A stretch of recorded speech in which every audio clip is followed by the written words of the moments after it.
Welcome to Phantom Radar Battalion. Locking onto today's key events of August 3rd, 2024. Let's dive into the most pressing global developments across different regions.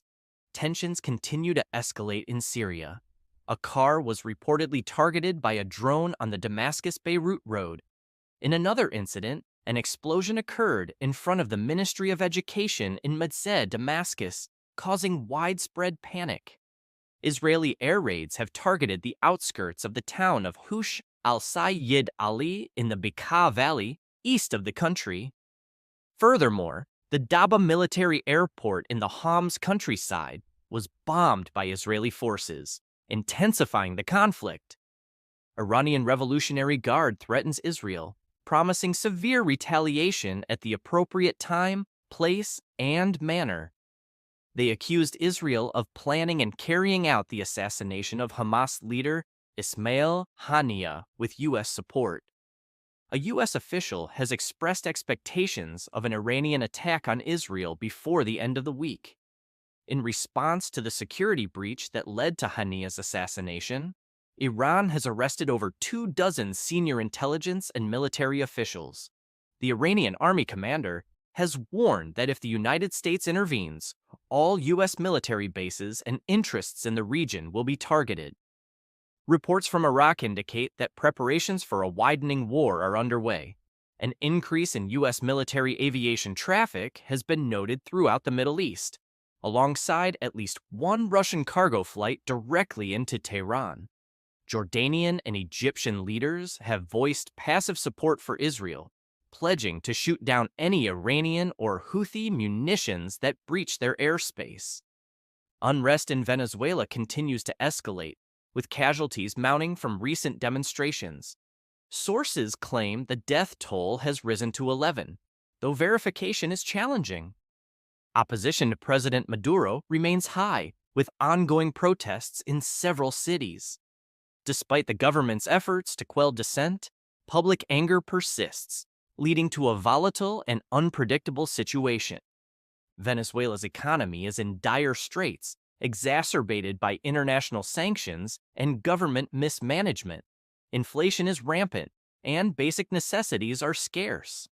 The humanitarian crisis is deepening, with many Venezuelans fleeing to neighboring countries. The government's control over resources and the ongoing political unrest contribute to the worsening economic conditions. In the United Kingdom, the situation in Southport has intensified following media propaganda efforts regarding the attacker of a recent stabbing incident. Governmental agencies have cracked down on demonstrators with a heavy hand. Protests have been organized in Sunderland, Nottingham, Southport, Portsmouth, Hull, Manchester, and Middlesbrough to oppose Prime Minister Starmer's decision to investigate protests of knife attacks instead of the knife attacks themselves. The media's portrayal of the attacker as a quiet schoolboy has exacerbated public outrage, especially after it was revealed that the attacker was a full-grown man, observed laughing in court. The government's use of facial recognition and advanced intelligence collection techniques to stifle protests has further inflamed tensions. Conflicts continue to plague various regions in Africa. In the Horn of Africa, clashes between ethnic groups in Ethiopia have resulted in numerous casualties and displaced thousands. The government's efforts to mediate and resolve these conflicts have been insufficient, leading to calls for international intervention. In the Sahel region, extremist groups carry out attacks on civilian and military targets, exploiting political instability and economic hardships. Regional governments, with international support, are working to enhance security measures and address the root causes of extremism, but progress remains slow and challenging. On the home front, in Washington, D.C., the Pentagon has reached a plea deal with Khalid Sheikh Mohammed, a key planner of the 9/11's terror attacks. The deal allegedly removes the death penalty from being sought for Mohammed's role in the attacks. This decision has sparked significant controversy and debate about justice for the victims of 9/11s. In Congress, Senator Graham has introduced Resolution 106, a joint resolution to preemptively declare war on Iran under the War Powers Resolution due to Iranian threats to Israel. This resolution underscores the heightened tensions and the potential for military conflict in the Middle East. In Virginia, 2 probable terrorists were released by Immigration and Customs Enforcement after posting a combined $225,000 bail. Hassan Youshamdan and Mohammed Khair Deus were arrested in May for attempting to breach a gate at Marine Corps Base Quantico.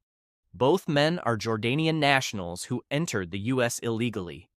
Despite one being on a terror watch list, ICE released them. This incident highlights vulnerabilities within the U.S. immigration and security systems.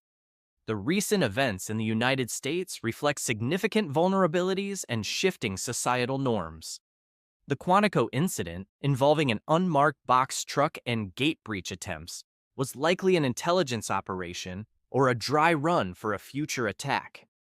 The delayed public release of this incident further underscores the complexities of national security and information management. That's all for today's briefing. Thanks for tuning in. Don't forget to like, share, and subscribe for more news and insights.